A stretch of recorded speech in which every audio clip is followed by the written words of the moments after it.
Welcome to Blind Shovel, an arts and music podcast. Today we have our first musician, the drummer Ian Meltzer of Valley Boy. He's currently touring the world, but he took some time out to let me interview him. He's a dear friend and a goofy man. Hope you enjoy.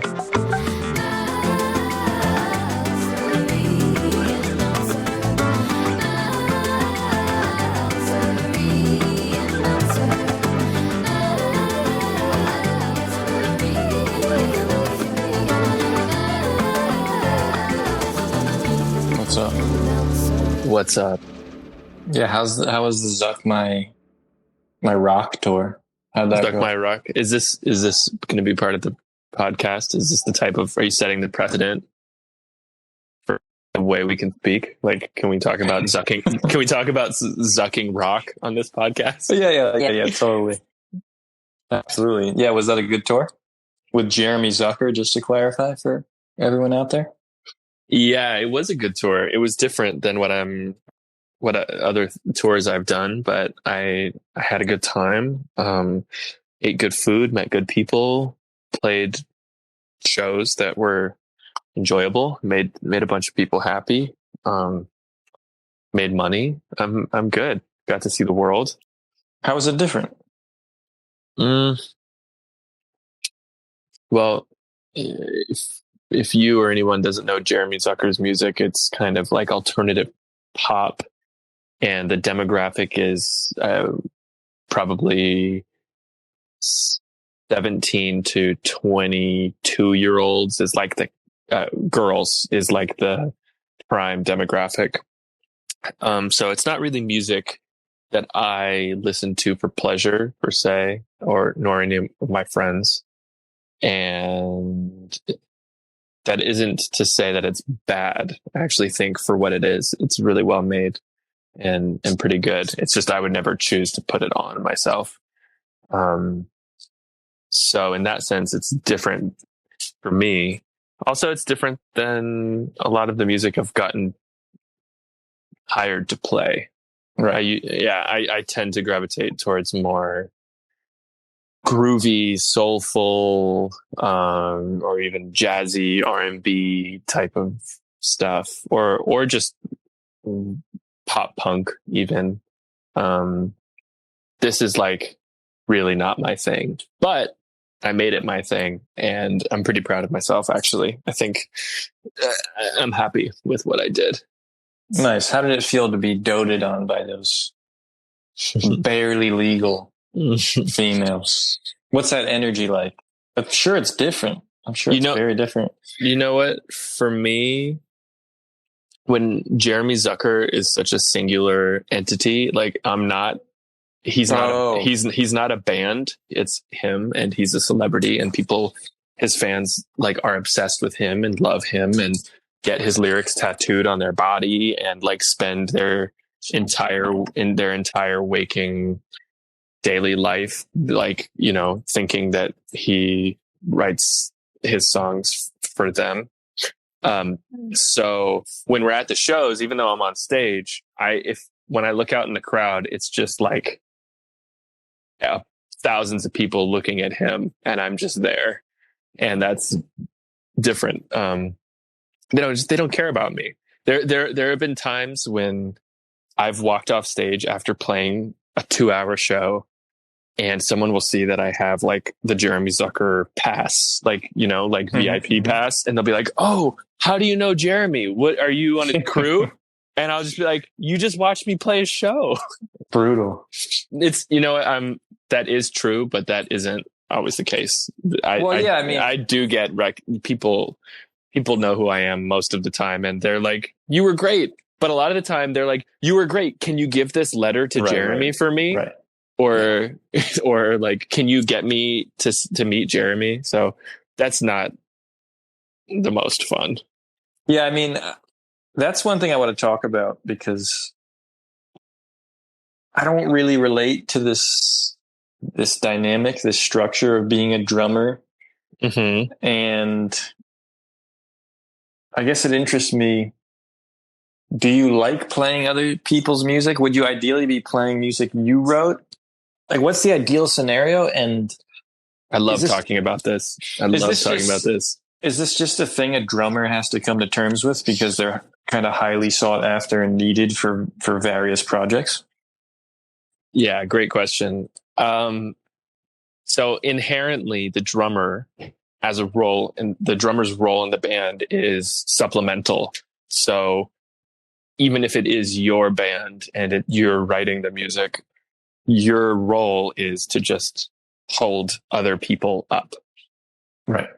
So what you do within that space. And that's what I love, you know. Drummers, like if you listen to a band, most people hear first, I would say, vibe and or lyrics. Lyrics first. Some people just listen for the vibe, but like those are the two first things I think the average listener, they subconsciously latch onto. And the more you listen to a song, like if you really love a band, you'll listen to a song a number of times, and you start to notice other things. You start to notice the way that Trey plays the drums in Green Day, you know, but you might not notice that at first. And no one else can really play the parts the way he does. John Bonham, classic example from Led Zeppelin. Like drummers, even though they aren't the point of the recording, the listener, there is something that the listener can eventually, whether they notice it or they're aware of it or not, their drummers can break through subconsciously and have a voice within the context of a song or a band. So for me, as a drummer, I do like playing other people's music. And I should say as a drummer and an artist, because as you know, I make my own music as well. That's what I'm trying to get at. It's an interesting dynamic.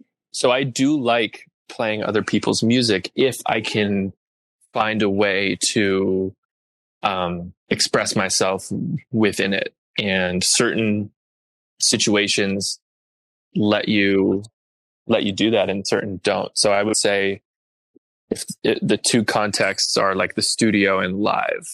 So for studio, it's a lot more clear because I'm not going to get hired to drum on a recording usually unless somebody wants me to do my thing. And for live, I think a recording has already been done and people just want that to be portrayed as it is on the recording live usually. So they'll hire anybody as long as they can replicate what's been done on the recording. Right. That's usually the case. The last person I toured with before Jeremy Zucker was Rye, and that was the ideal. And the reason why is it was a large band, like 7 people, and everyone is a really unique musician. And every night, Mike, the lead singer, who is, Rye is just one person really. He just kind of wants the band to play the songs. Yeah, there's a structure. Yeah, like everybody has their parts, but like there's no rules really. We're all a unit on stage, and however we're feeling that night, we do that. And if the organ player decides to do a solo for like twice as long, the rest of the band will just follow him. I don't know exactly what drum fills I'm going to play. It's going to be based on how the crowd is reacting. If the crowd is really going crazy, we're going to play louder. That is the ideal, because even though I'm not personally invested in the content of the songs and what they're about, it's not about my life. I'm expressing myself, and I'm learning, and I'm interacting with other musicians, and we're connecting with people, and we're connecting with each other. And that's the ideal. What kind of music is that? It's like soft R&B. It's kind of like shot, but not like, it's not like smooth. It's like, imagine Sade. Are you familiar with Sade's music? Yeah. It's like Sade with classical strings. I'll have to check that out. Yeah, I actually think you'd like it a lot. It's really good. I mean, I used to like it when I was in high school. He's been around for a while, this guy. He's 47. So what has been that trajectory from, I know you were a prodigy, right? Is that a strong word for what you were in your youth? Or is that accurate? That's just, I mean, I don't like using that. I'll use it. Yeah. People have said that throughout my life. I was talented when I was young. So I'm just kind of curious if we're defining artist as someone who, in this context, someone who writes their own music and plays it and has like an identity, maybe related to them. What has the trajectory been? And when you were young, did you think, oh, that's what I want to be, an artist? Or does a young drummer, do they recognize the fact that they're part of a bigger unit and kind of maybe not the main person in any group? I can't speak for like how drummers think, but the way that I thought, I never thought of myself as wanting to be an artist. I just thought of myself as wanting to play music and see what happens with that, because I was good at it and I had a lot of positive reinforcement, and I also liked doing it, and I liked being good at stuff, and I liked people telling me I was good. And I was aware around like probably 13 years old. I started drumming when I was 7. But around 13 years old, when I was doing music in school and seeing other people play music, I was aware that I did have kind of a singular, unique voice, if you will. Like a lot of other drummers just sounded like they were trying to drum like somebody else. And I actually wanted to do that too. I didn't think I was better than them. I just thought it was like, I can't help but drum with this kind of energy that matches my personality with like, I don't know. It's a little bit difficult to explain, but I can't help but drum in my own way. And maybe everybody thinks that they drum in their own unique way, but so what's a song that would most clearly express that distinct style? A song that I'm playing on? Yeah. Like how could the person listening to this experience that specific Ian-ness? I would say the song Black Cat, the Valley Boy song Black Cat, has my kind of swagger to it. Mm-hmm. It's a little bit like it's very groovy, but a little bit unpredictable and non-repeating. There's phrases that are, I don't know. It's kind of, I feel like I'm singing a song when I'm playing. And when I play to the vocal. I'm listening to the singing and reacting to that first. Ideally drummers are taught to play with like drums and bass are a unit, and that's who you listen to. And it's not like I don't listen to the bass, but when I'm conceiving a drum part, I'm reacting to the vocal first. And I think that's because I grew up playing music with James, who's the singer for Valley Boy and my frequent collaborator. And so I grew up drumming while he was singing. And so I think that's why that happened. Wow. When did you meet him? I met him when I was 12. We were both 12 and we met in PE class. And we bonded because he had a Pink Floyd shirt on. And so we started talking about music, and he told me he knew how to play the guitar solo for Comfortably Numb. So I was like, all right, dude, you got to come over to my dad's house tomorrow. And he came over the next day and we just played that part of Comfortably just the guitar solo part of the song, like over and over again. And then I just like starting that day, we just hung out every day pretty much for the next, almost 20 years. Nice. I didn't realize it was that long of a relationship. Yeah. Yeah. And so, Valley Boy, is that the closest you come to expressing your specific personality? Is that the most control you've had over a musical project? Oh yeah, definitely. And it goes beyond drumming as well, because I'm involved with every aspect of production and the writing of the lyrics as well. It's definitely the most personal, and the most control. Is that something you want to do more of? It goes back and forth for me, honestly. Really? Yeah, I go back and forth with it because it is really fulfilling and touching. And there's some people walking by. Yeah. What are they talking about? I think they're talking about how one of their dogs just died. All right. Okay, this is a better spot.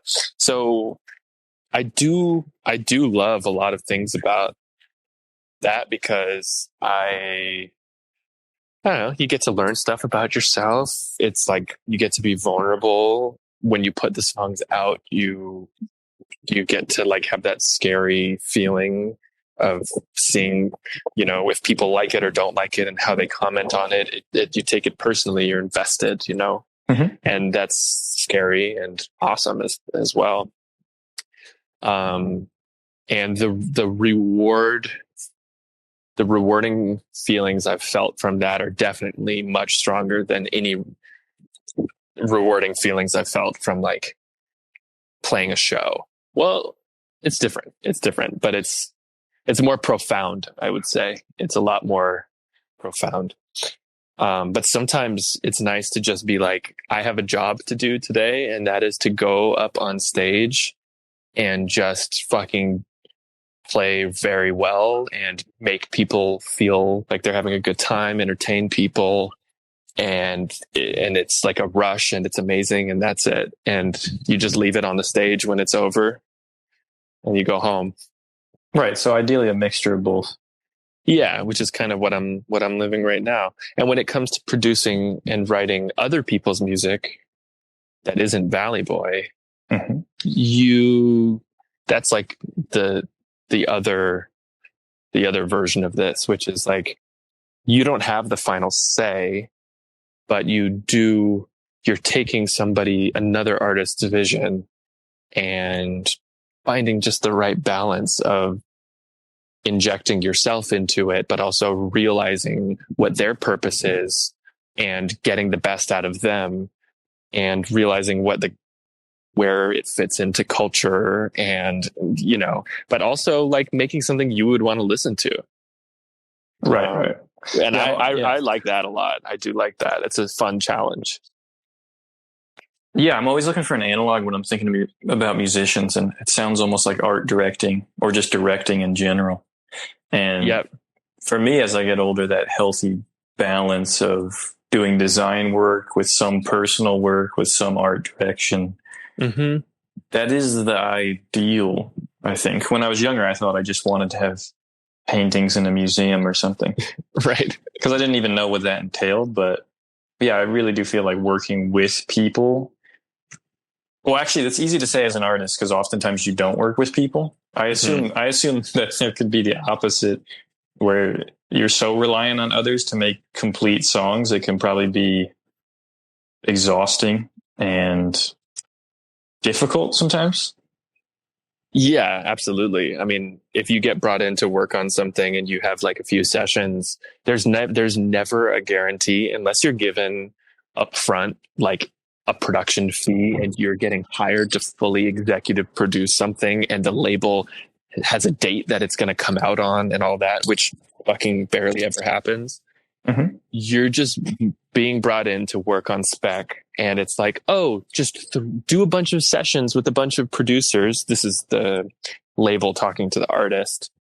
And do a bunch of sessions, throw a bunch of shit at the wall, and whichever ones we like and you like, and those will put together into an album. And so oftentimes it's frustrating for producers because we'll go in, we'll meet somebody, maybe we connect with them, maybe we make something cool. What matters is we spend our time, right? We spend sometimes 1, 2, 3 days in a row working on something for free.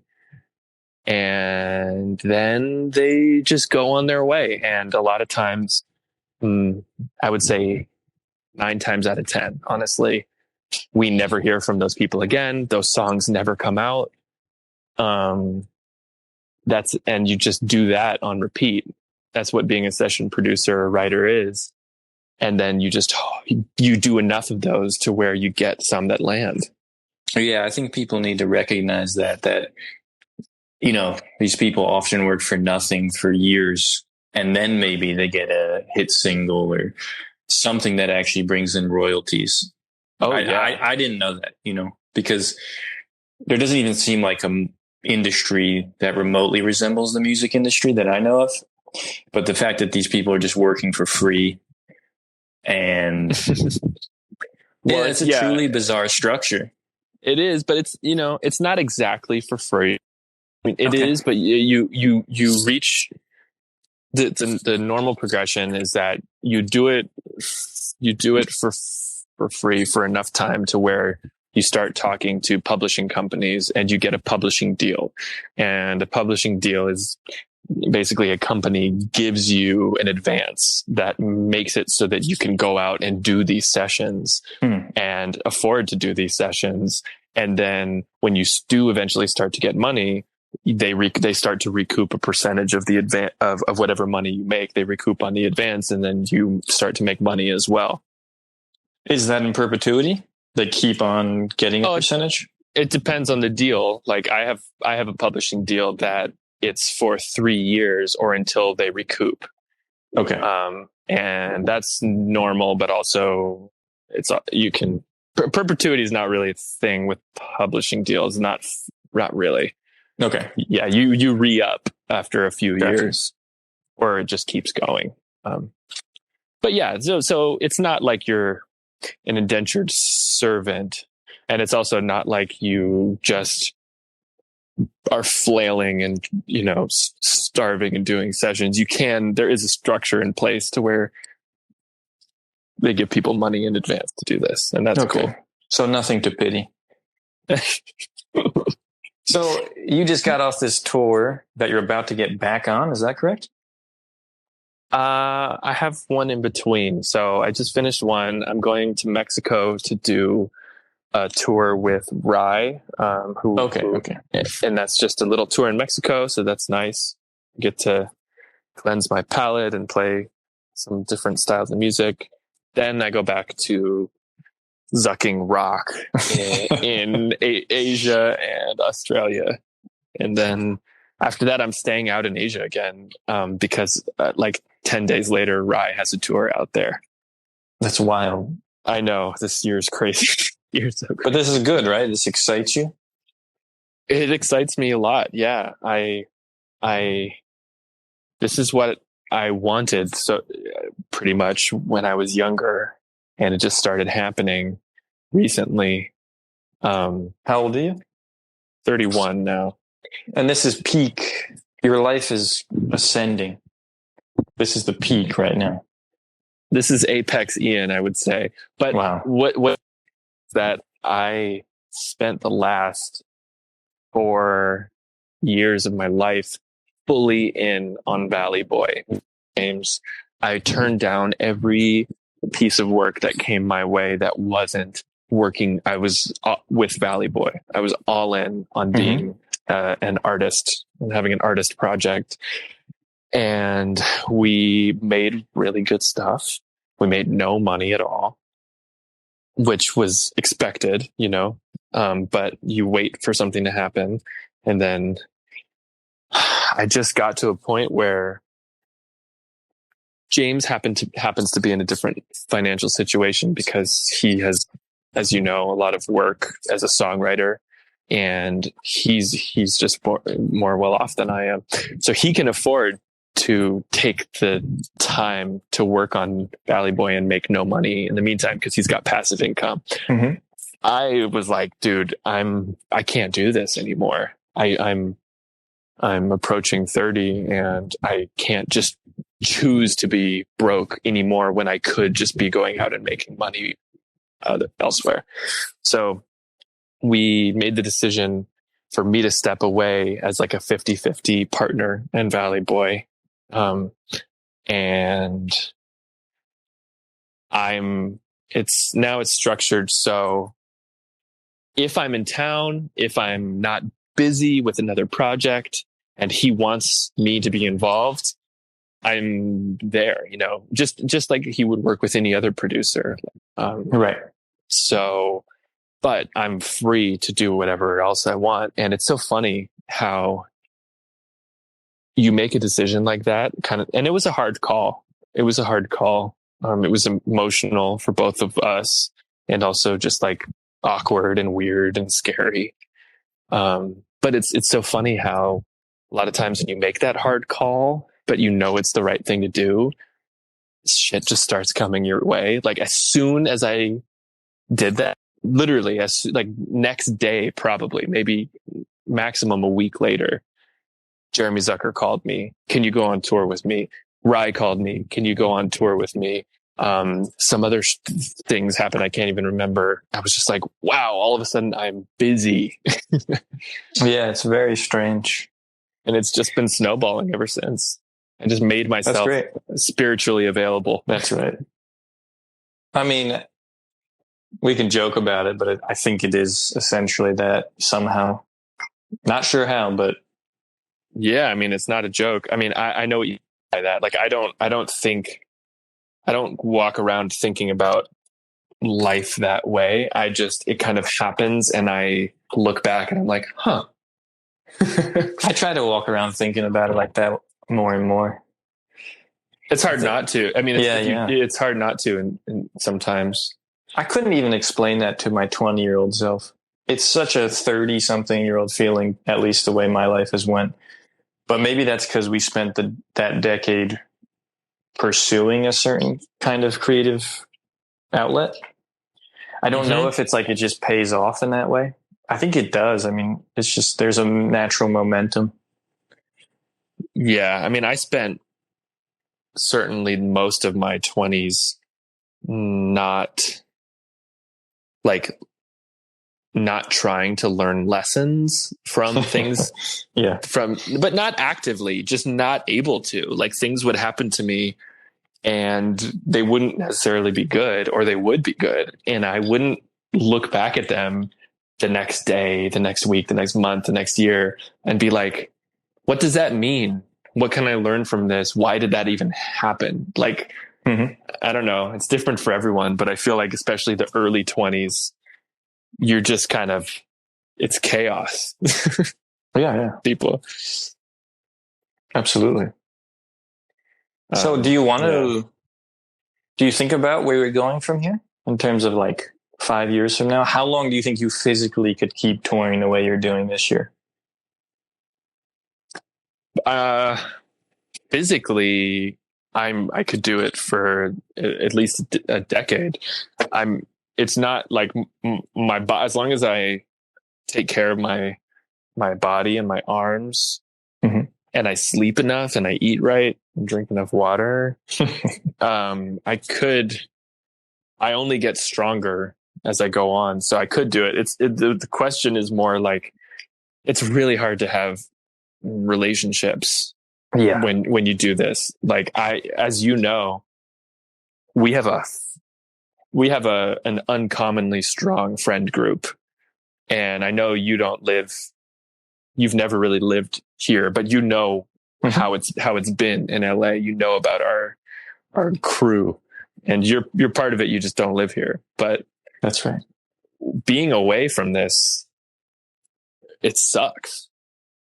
And not to mention you date someone in Mexico City, correct? Well, that's the other part of it. There's friends, there's family, and there's partners, and like I already have a long-term relationship, which is hard enough as it is.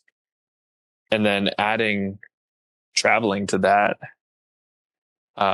if I have a family, if I want to have kids, if I want to see, I think about my grandma's, getting old, my parents are getting old, all this stuff. It's kind of hard to choose to be around them less than half the year on purpose. Yeah. I mean, that's another thing that seems to happen in your early 30s. You get this abundance of opportunities that you've been, seeding in your 20s. And then you also have to suddenly start making sacrifices because time is running out and whatnot. And life is just more serious, it seems. So it's an interesting feeling of everything opening up, and then you have to consciously choose what to close down and when to do it, which I think has some direct correlation to maturing. Yeah, absolutely. Making hard decisions that have consequences and you're in full control is scary. And it's definitely part of it. It happens more and more, Yeah. It's just exponentially over time. Oh yeah. I mean, yeah, rapidly. It's happening. So I think that, there are people who, as you tour at a higher level, when you get to a certain level, it's very comfortable. And there are people who have families who fucking tour for a living, and they seem happy. They have children. If you get to a certain level, you can oftentimes, first of all, you're making enough money to where you can, okay, let's say, for instance, I have a wife and she gets pregnant. Cool. While she's pregnant, or before we decide to start trying, I'm going to go spend 6 months making a ton of money traveling. Great. I'm going to come back. She's going to be pregnant. I'll take time off. She'll have a kid. We'll have a kid. I'll be around for the first year or whatever. And then I'll go do a tour for 2 months. I'll go blah, blah, blah. And you just plan around it like anything else. Right. So that's the ideal. That's the ideal setup in your eyes right now? I mean, that's the ideal version of if I were to continue touring. But, for me personally, if I suddenly, because I'm also producing still, I worked with Jeremy on producing some of his songs the other day. I could choose to do more sessions. If I produced a few songs that took off and suddenly I found myself having a little moment as a producer, I'd happily, I go wherever the momentum is. And sometimes the momentum shifts and I just kind of follow it as long as I'm happy, doing it. And right now I'm happy doing this, and that could change. I'm just glad that I have options, because a lot of people don't. Oh yeah. I mean, it seems like you're in a very good position in terms of you're diversified and you're still learning, but you also have a technical skill that you probably reached. You're probably very good at drumming, I assume. I mean, I've seen you drum. I know you are, but I'm not one to judge such a thing. Yeah. I mean, I'm good enough I'm absolutely good enough to make a living doing it, and like, I can do that. I can do the producing. I, through osmosis, got good at mixing. If I spent a year going all in on that, I could mix as well, which is another, I'm lucky that I just am good at a lot of things in this area. And I live in LA. And so I'm just like, I know a lot of people. So I'm not worried about my career, and that is new. Like, that's as of this year. Yeah. I'm not worried. I always knew I was good enough, but I struggle with,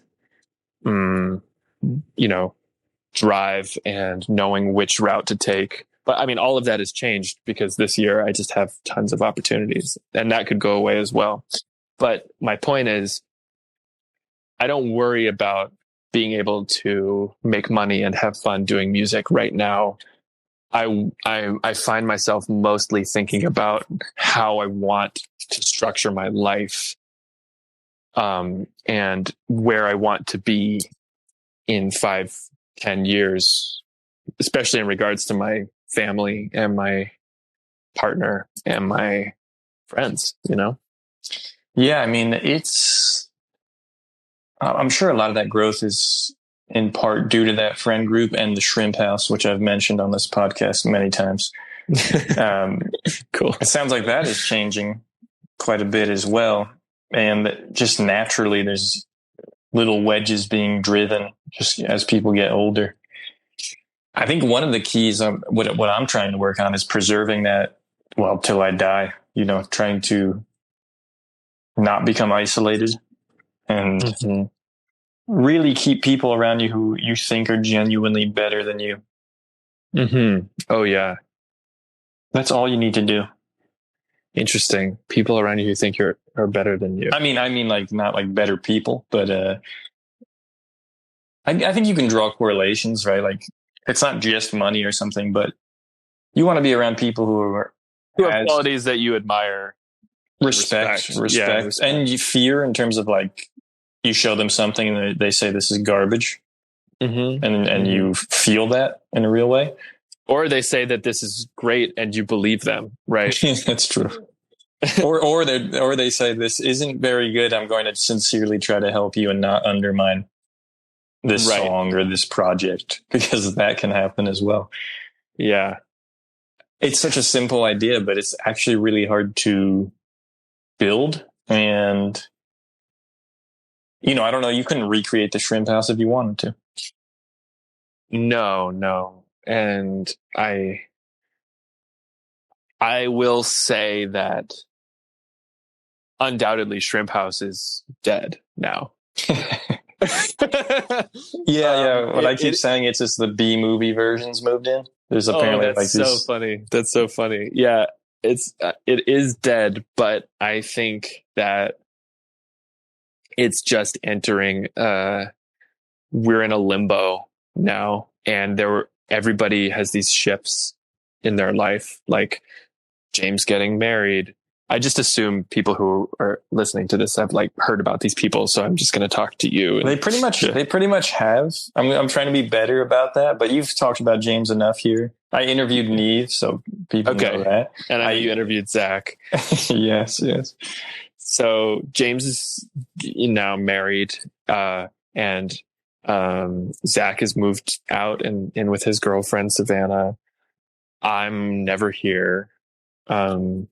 Neve's dad passing away was a huge shift, or Neve's that's really the breaking point in our friend group. That sounds, I don't mean it like the way it sounds, I guess, but like that caused Neve to move back home. That was just really sad and for all of us. Something changed there for sure. Well, Neve's a good glue. He's a solid glue. Yeah, he's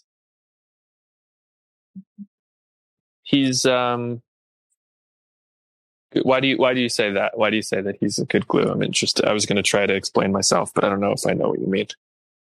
I think he's good at connecting people, bringing people together, and just, I don't know, he's got a certain energy, you know?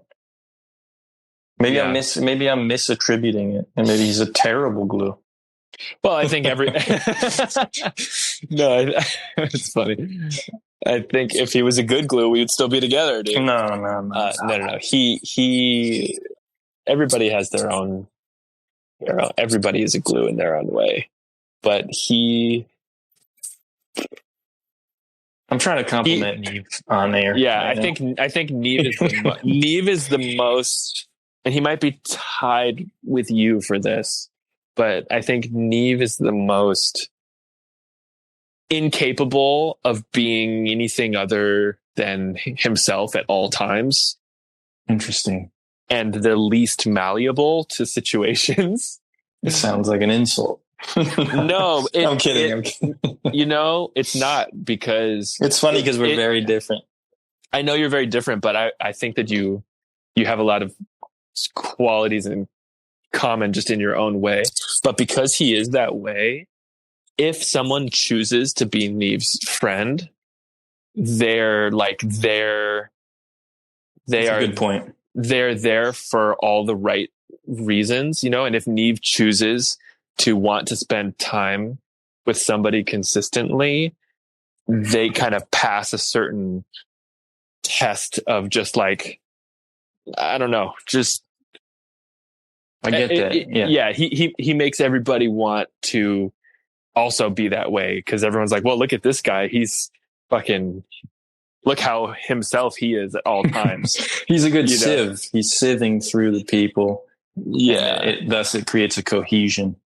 The mozzarella, to the quesadilla.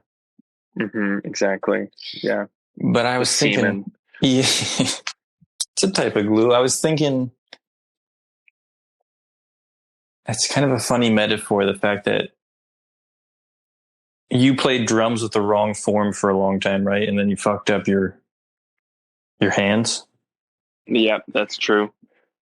It's there's something there. It's very interesting to me that you could do something well or seemingly well, like the results are right, but your form is wrong, and you just hurt yourself. As a metaphor for something, or just a yeah. I don't know. It's made me think about like kind of what you were saying earlier about your 20s. There's like no lessons learned.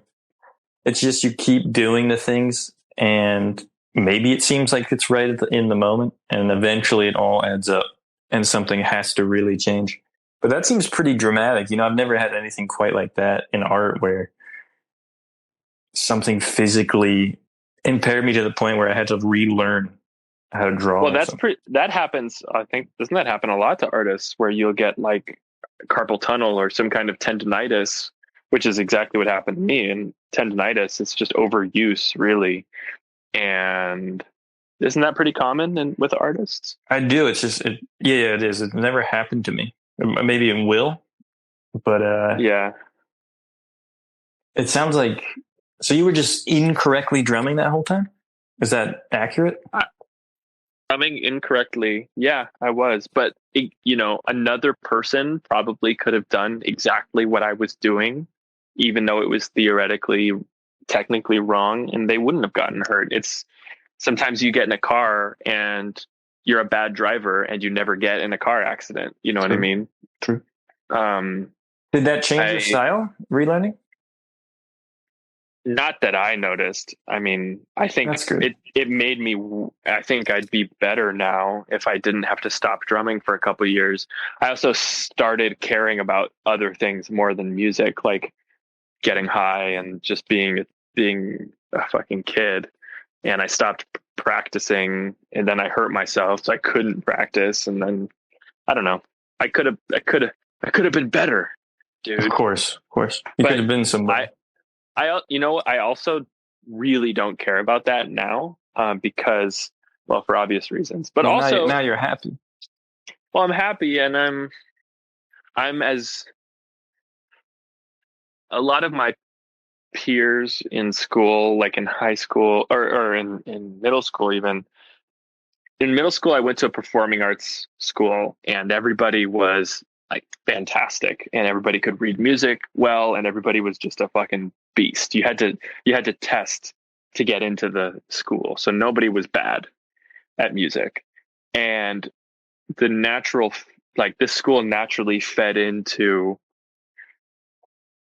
one of two different performing arts high schools, and those two high schools naturally fed into the wide pool of like jazz schools, basically.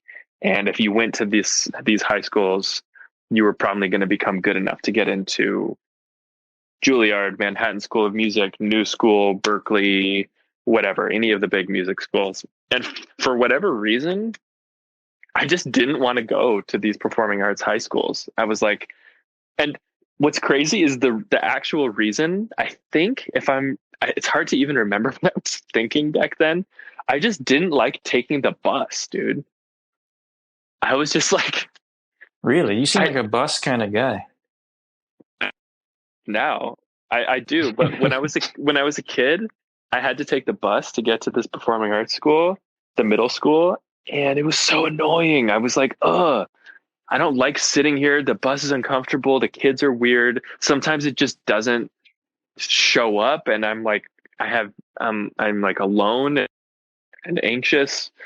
I want to just be able to ride my bike to school, like, or just walk, or have my parents drive me. And I just knew that those high schools, if I were to go there, were far away and I'd have to take a bus. And I was like, I don't want to do that. And my parents, they'd never pushed me to do anything I didn't want to do. So I was like, I don't want to take the bus. And they were like, okay, then go to this normal high school. And I did. Word. And did they encourage you to drum? They didn't need to. They didn't need to, really. Like, I wanted to do it. And you think there's something about you're a pretty percussive individual. Do you think you mean like outside of doing Yeah. You make loud staccato noises. Sometimes it seems like you have Tourette's of some kind.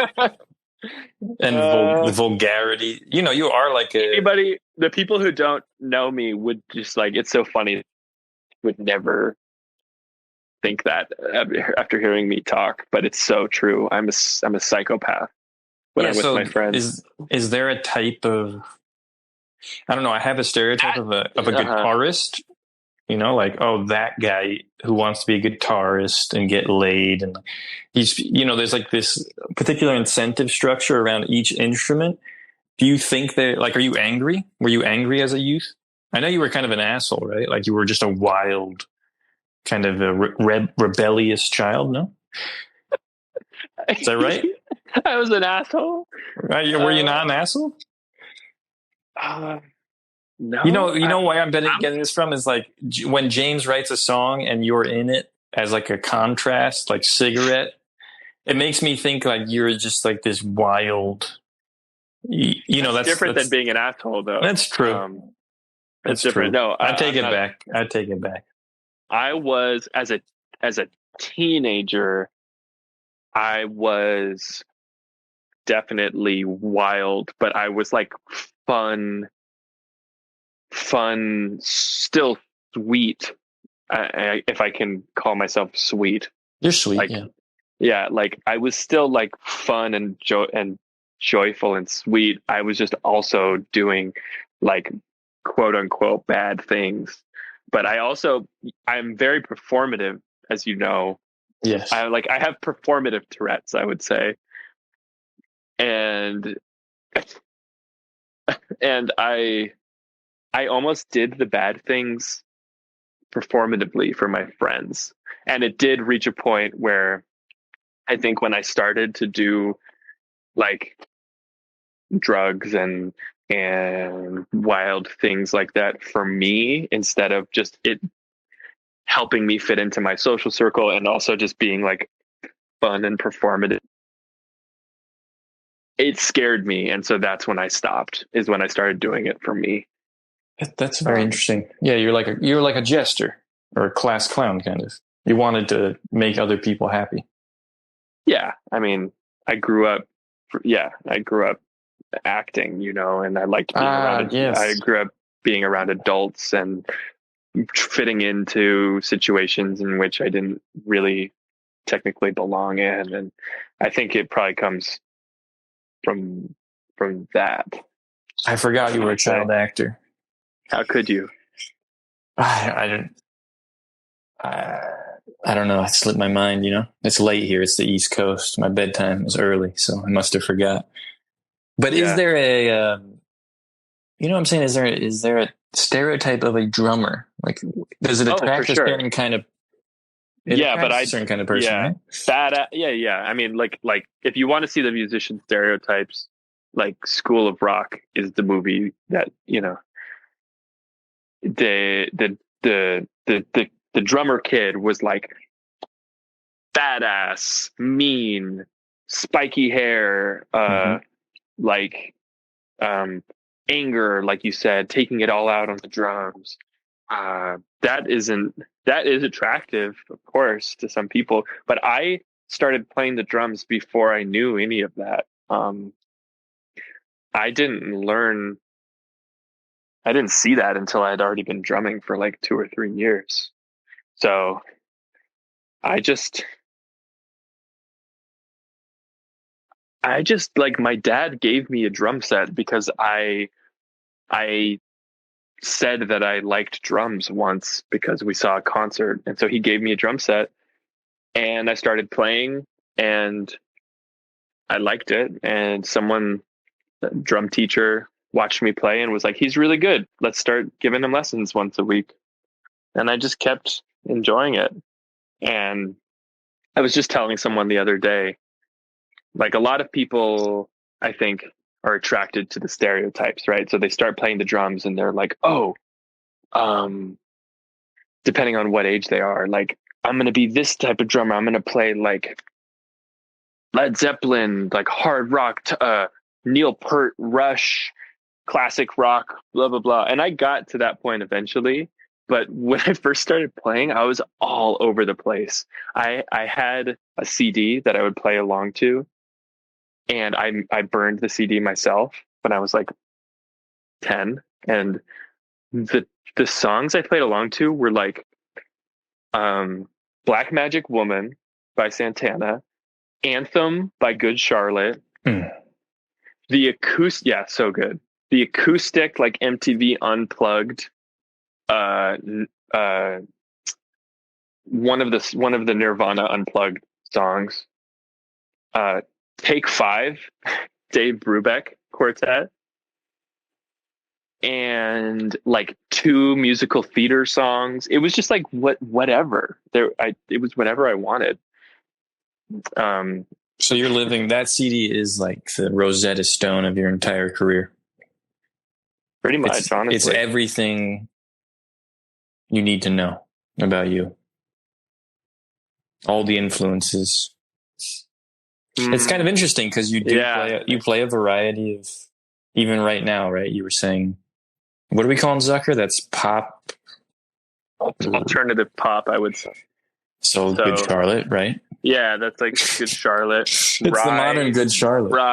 Rye would be like the, let's see. Rye would be like, I don't know. I guess you could say the Santana. Yes. Specialized. This is crazy. And then the musical theater, I do love musical theater. And until a couple years ago, I was playing musicals for, I would go and be in the pit for musicals.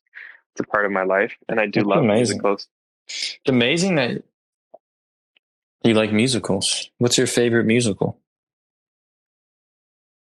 Kiss Me Kate, which is a Cole Porter. Are you familiar with Cole Porter? No. He's one of the classic American lyricist and songwriter, like, one of the big ones. He's earlier than Sondheim, but you've probably heard of Sondheim. Yes. Stephen Sondheim. So like Cole Porter, Andrew Lloyd Webber, Stephen Sondheim. He's one of the early guys. So he wrote the music and lyrics for like Anything Goes, Kiss Me Kate, all these classic American musicals, 1950s, 40s, 50s, 60s. So Kiss Me Kate is a musical adaptation of Shakespeare's Taming of the Shrew. Okay. Yeah. And it's not Shakespearean in any way. It's about a group of actors who, well, that so far that's pretty Shakespearean, but it's not Taming of the Shrew. It's just kind of loosely based on that, and it's fucking awesome. I love it. You should make a musical. Oh, that's a real dream of mine. Absolutely. that's pinnacle. When I signed my publishing deal, I worked it into the contract actually on a whim. Like the last day of negotiation of the contract, I was like, I know this seems crazy and you guys don't know this about me and we've never talked, but like, is there something we can throw in there about like if I were to make a musical one day and how that the rights would work and this and the split and all that?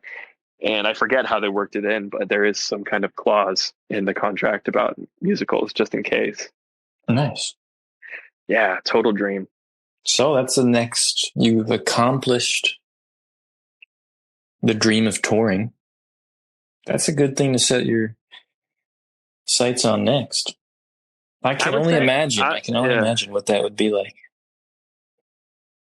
Me too, honestly. I think that I don't even think about it that often. I don't think about a lot of these things unless someone. I'm really glad we're talking about this.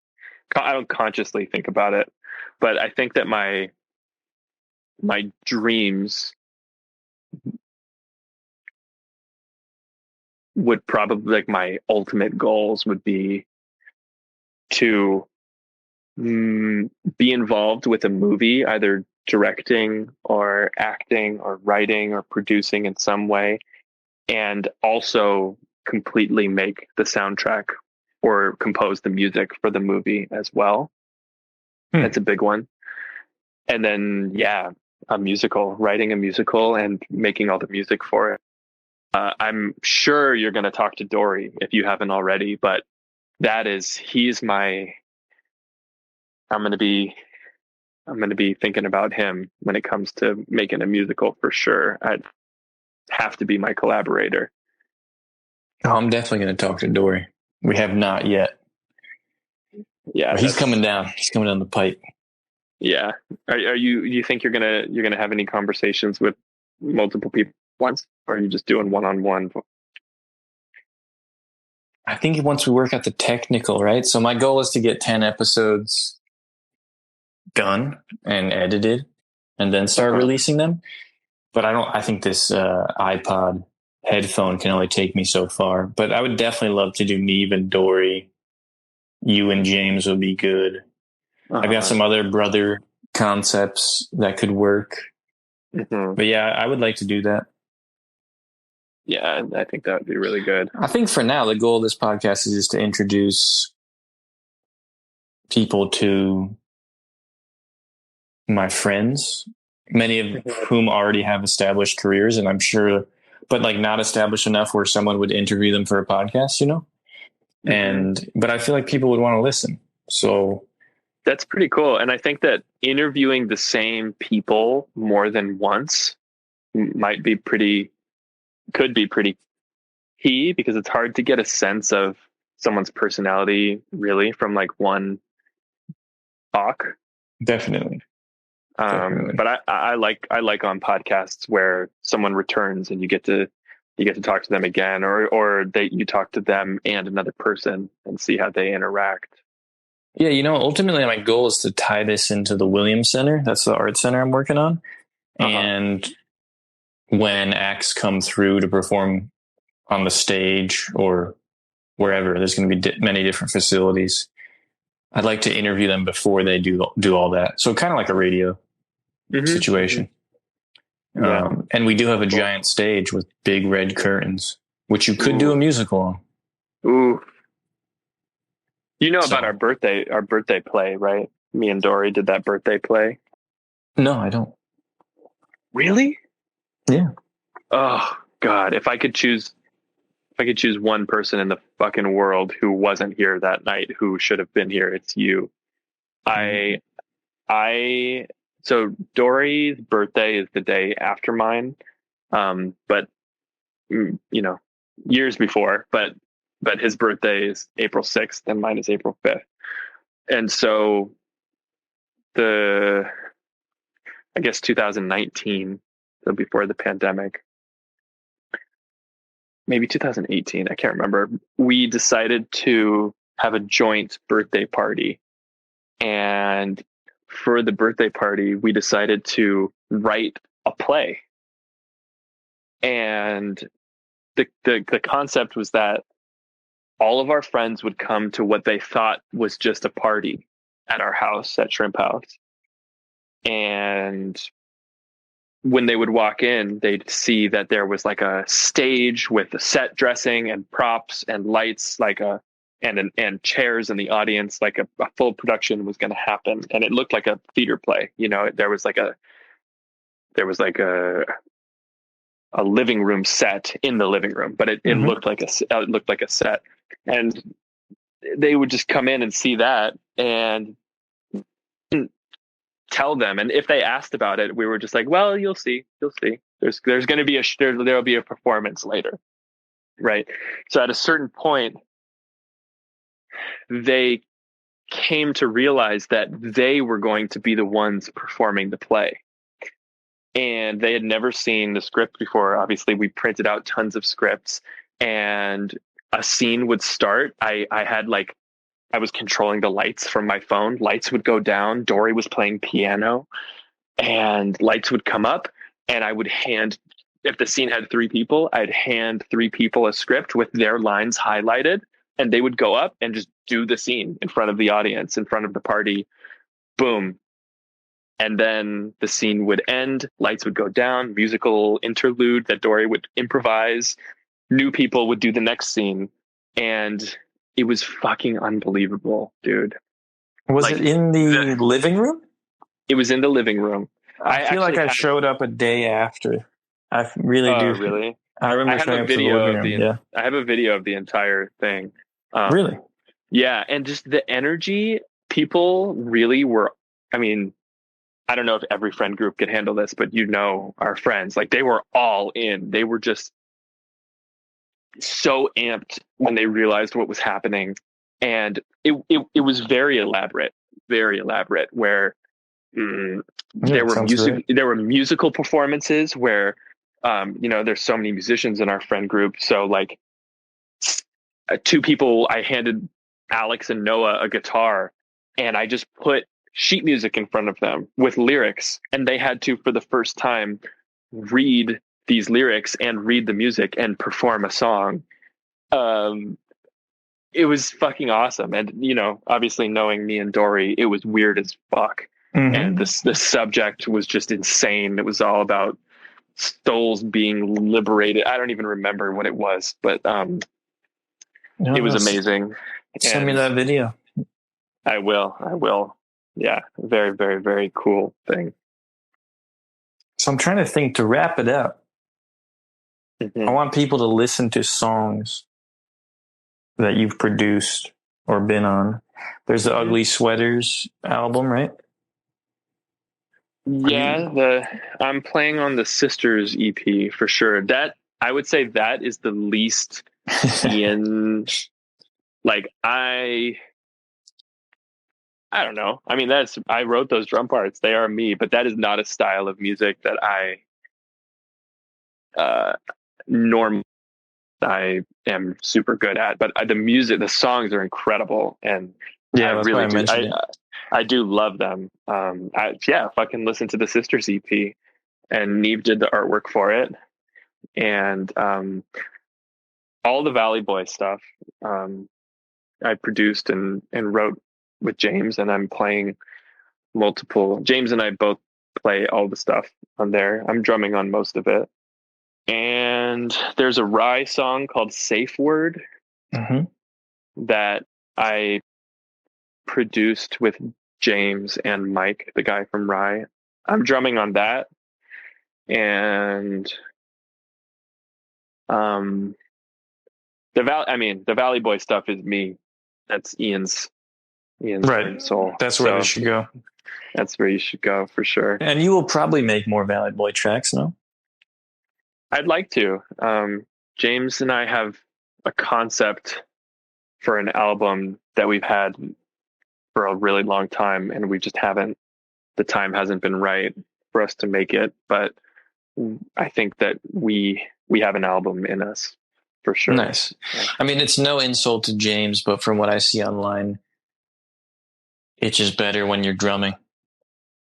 It's just better Thanks. when you're there. Well, I think that James and I, in a way, do complete each other musically, or in more. We at least complement each other in a way that is profound, because we learned, like, we became really, really good musicians and really good at what we do together and at the same time. And so my drumming is probably at its best when it's with him. And Right. I can't really say, but I do think that he is at his most, at least his most vulnerable and comfortable, which is probably when artists are their best, when he's with me, for sure. Yeah, that's my need. But to even further degree, since you met each other so much younger. But I think I think more people should have that. Someone they collaborate with so much that, you almost become inseparable. Even when you're separated, you may grow apart, at least in the physical sense, or even in what you're making. But yeah, it's a beautiful thing. It's really helpful to growth. It's really hard to find inorganically. I don't even know a lot of people have that artist-wise. No. Artist-wise, no, I don't know. Man, I'm so thankful for our friend group. And anytime I bring somebody new around, it's always the same thing. Everybody is just like, wow, you got, like, fuck, what a thing you all have. And they're very envious of it, and they're very drawn to it. And it always makes me just feel so happy and lucky. Even though we're now entering a phase where people are becoming a little more not selfish, but like preoccupied with their family, or, people are going to start having kids probably soon, and James just got married. I'm traveling a lot. Who knows? We're separated right now. Ultimately, I think and I hope that we rely on each other so much that naturally we'll fall into a new, more mature, or just at least different version of this friend group.